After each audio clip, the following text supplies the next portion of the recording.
It was seen as an invasion. For me, you can't take these episodes out. Conservative estimates in the 87-89 period in the south of the country talk about 32 to 40,000 people killed. Most of them disappeared. The vast majority of them were killed by government paramilitary death squads. But there were also thousands killed by the JVP, who were seen as the enemies of the Sinhalese state. Now, when people talked, frequently you get this, people know this, you see these reports on the media. Sri Lanka's had an ethnic conflict since 1983, and the death toll is 70,000. Okay, does that include the 40,000 killed between 87 and 89?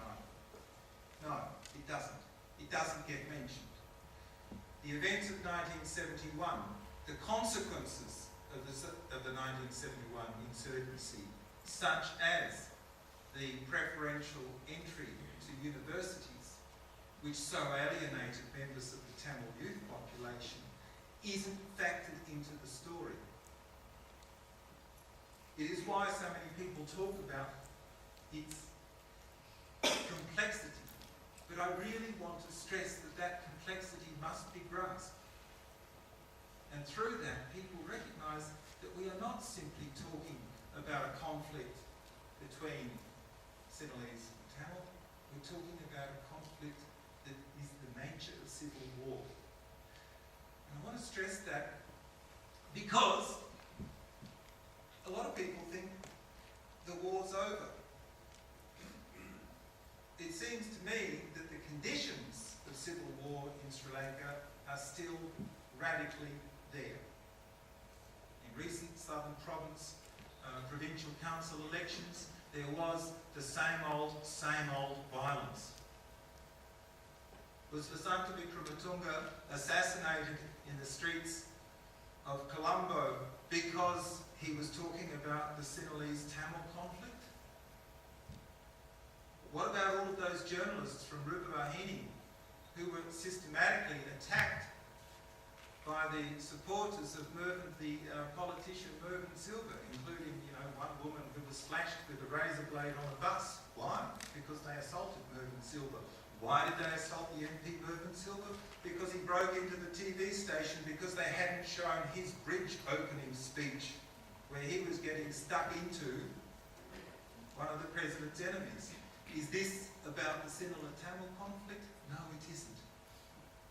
The levels of thuggery and violence that are occurring in Sri Lanka and are still occurring in Sri Lanka are part of a much, much broader picture.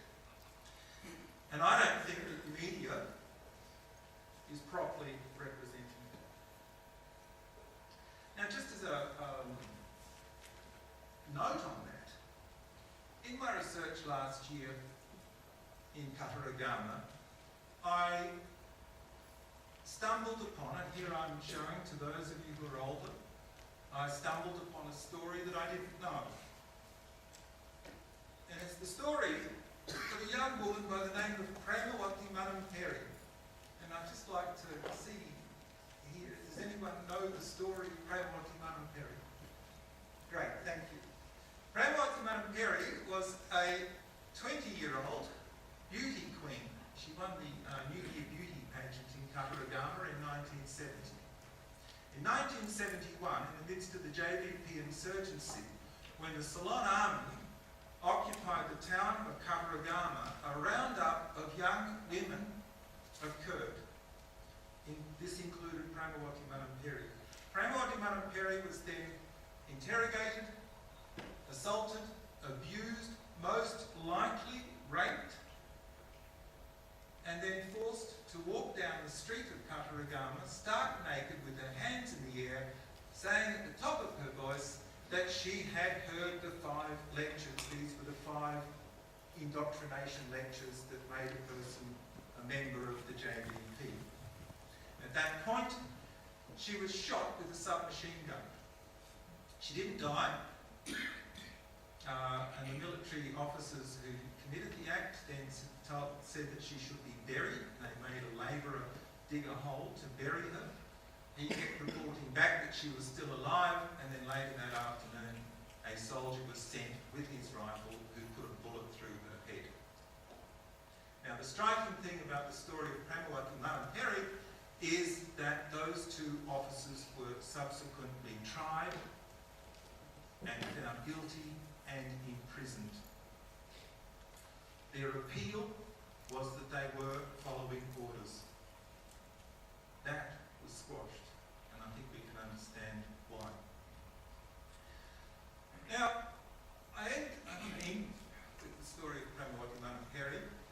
There are now songs about her. A film was made in 2001 or 2. I encountered it because I encountered a memorial on the side of the road in Kataragama. And the memorial is a frieze, and it tells the story of Pramawati Manamperi. The thing that knocked me over was that the memorial was erected by Ranasinghe Premadasa in 1977. Ranasinghe Premadasa campaigned in the 1977 elections with the story of Pramawati Manamperi. He was the UMP MP, and in 1977 he became part of the new UMP government. When that government transformed into an executive presidency, he was made Prime Minister, and in 1989 he succeeded J.R. Jayawardena as the President of Sri Lanka. He was blown up by a Tamil Tiger suicide bomber in 1993.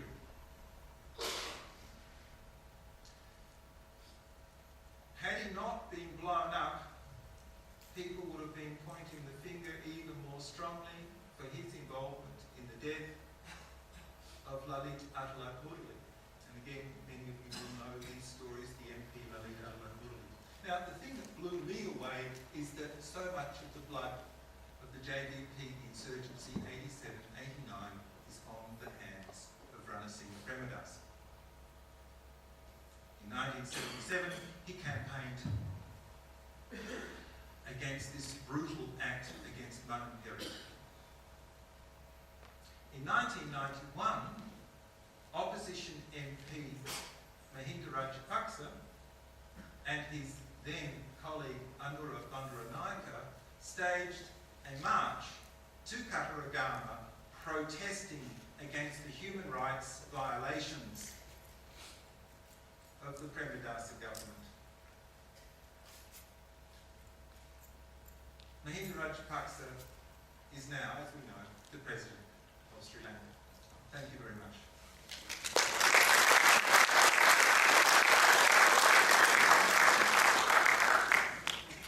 Thanks very much, Rohan. One of the more disturbing things about the current situation in Sri Lanka is that after the defeat of the Tamil Tigers, it was announced by the government that they were going to double the size of the armed forces after the defeat and victory in the Civil War. And it raised in my mind very much the prospect that what we're really looking at here is a repeat of Jakarta 1965, where for reasons to do with Cold War politics, a government has the support of the international community to effectively take what was a democracy and move it towards a military regime, whether it's a democracy in name or a democracy not even in name. Our next speaker is somebody who's extremely familiar with the situation in Southeast Asia generally and Sri Lanka in particular. He's probably very well known to you in terms of appearances on the media. He's very well published academically, and he's very prominent